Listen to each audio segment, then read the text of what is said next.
This is A World Gone Mad. I'm Jeff Allen Wolf, and I give my commentary on national and world news and politics. Have I got news for you? Although this episode is going to be shorter, a little bit late, unfortunately, because I'm not feeling well. I'm dealing with a health issue right now, so my apologies to all of you. And hopefully I can sort this out before Friday.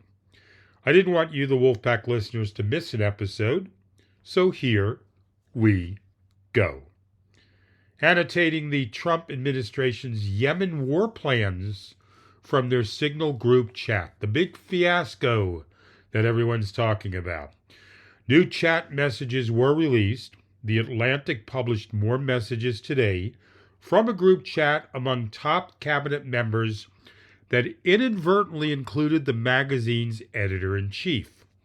Now, Defense Secretary Pete Hegseth again claimed that nothing classified was shared in the chat, which he called a team update, despite sources telling press that he disclosed details that were classified at the time.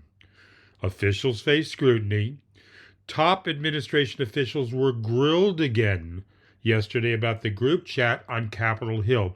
The big fiasco, talking about detailed war plans on an application called Signal. What a mess.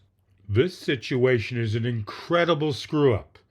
Everyone pointing their fingers at everyone else, claiming they didn't know, they didn't realize, this has nothing to do with nothing, not me, look at him, not her, look at him. The media is at fault. The Signal app is at fault. Basically, everything went wrong. I'm not the one to blame. The truth was avoided, as to be expected. You know, a total complete screw-up from Donald Trump's administration. And now Donald Trump is distancing himself from this. And his key perspective and take on all of this? Of course, it's the media's fault for talking about this and releasing this. You know, fake news. And the app is at fault. There's something wrong with the Signal app. Trump says his national security advisor is responsible for the Signal leak, claims Hegseth had nothing to do with it. President Donald Trump said Mike Walz had taken responsibility, his national security advisor, for creating a Signal group that inadvertently included a journalist, but seemed unaware of the role his defense secretary Hegseth played in all of this, including detailed information about airstrikes in the chat. It was Mike, I guess. I don't know, Trump said, when questioned about which of his team was behind the chat. Earlier, the White House said a team of officials from the National Security Council and White House counsel's office were looking into the matter, assisted, get this, by billionaire Elon Musk. Yet while Trump said Walz had assumed responsibility for the error, he shrugged off any culpability on the part of Pentagon Chief Pete Hegseth, who sent the timeline of the planned attack on the Houthis before it was underway. How do you bring Hegseth into this? He had nothing to do with it, Trump said, sounding surprised a reporter would even raise the issue.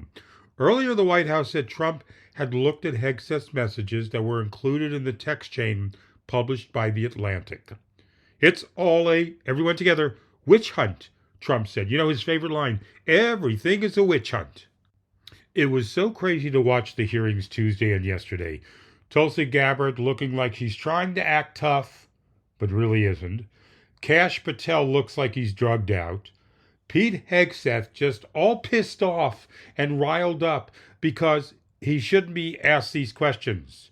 Secretary of Defense Marco Rubio pointing the finger elsewhere and saying mistakes were made and this should be corrected. Someone made a big mistake, Rubio said. No shit, Rubio. While Rubio tries to distance himself from this total failure. They're trying so hard to brush this aside, acting as if nothing happened. The Trump administration believe that the Congress should move on, and they're doing everything in their power to blame everyone else except what happened with this fiasco. The biggest issue I have, and if you're not aware of this, listener, you probably already are, is that a journalist can't stumble into a Signal group chat. He has to be invited in. Either this is a total miscommunication or just blatant stupidity by one or more members of this group. The bottom line again is that a journalist or anyone else for this matter has to be invited into the Signal app chat. And why the hell are you discussing war plans on a Signal app that's unsecure? Incompetence with a capital I. Look, I believe people should be fired. I doubt anyone will be.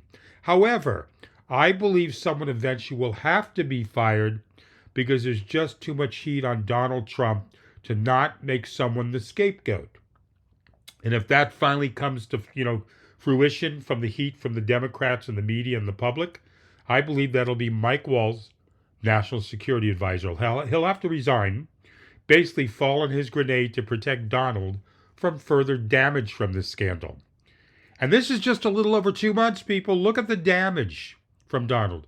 Look at the destruction and the vulnerability the election of Trump has put the defense of our country in. Shameful. Trump announces new auto tariffs in a major trade war escalation. President Donald Trump on Wednesday announced a 25%, he loves that number, 25% tariff set to take effect on April 2nd on all cars shipped to the United States, a significant escalation in a global trade war. We start off with a 2.5% base, which is what we're at, and we go to 25%, Trump told reporters on Wednesday before signing an executive order in the Oval Office for yet another tariff. The long and winding road with Donald. It just never ends, people. And finally, the Loonba, that's right, the Loonba reappears. Marjorie Taylor Loonba attacks NPR and PBS as communist and calls for funding to end. Representative Marjorie Taylor Greene on Wednesday used a DOJ subcommittee hearing to call for the defunding and dismantling of the company that provides NPR and PBS with federal funds.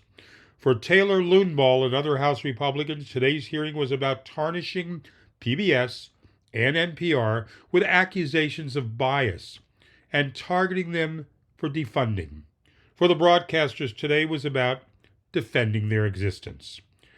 I'm not even going to waste any more time on commenting on Marjorie Taylor Loonba. Any of you, the listeners, could come up with your own thoughts and comments about her. And the beat goes on with the Trump incompetence train. People who claim to be conductors and engineers and etc. on the train service don't know what they're doing. Shouldn't have been confirmed by Congress and the Republicans. Still waiting for the Republicans to show a backbone. I'm looking with a magnifying glass. I don't see it. It's somewhere. I'm looking. I'm straining. I have good eyesight now, but I can't see it. Like I said earlier, this episode was going to be shorter because of a health issue. I'm going to relax today. You can reach me several ways. You can reach me with email, wolfpacklistener@gmail.com, or my 24/7 voicemail box. It's free. Now, I'm not picking up. No one's picking up. It's just a voicemail box. By the way, one person did leave a message. Thank you. Karen, I believe, left me a message on the voicemail box. That's one. Anyone else care to join in? Or leave me a comment on Blue Sky. I'm over there. Say hello. Let me know your thoughts. I really like to hear from you. It's fun to engage with people listening and hear your point of view. I would appreciate that tremendously. Hopefully I'll be back again in 2 days. This is A World Gone Mad. I'm Jeff Allen Wolf. Without your comments, your feedback, or your engagement, I'm sitting in a room talking to myself. Stay hopeful.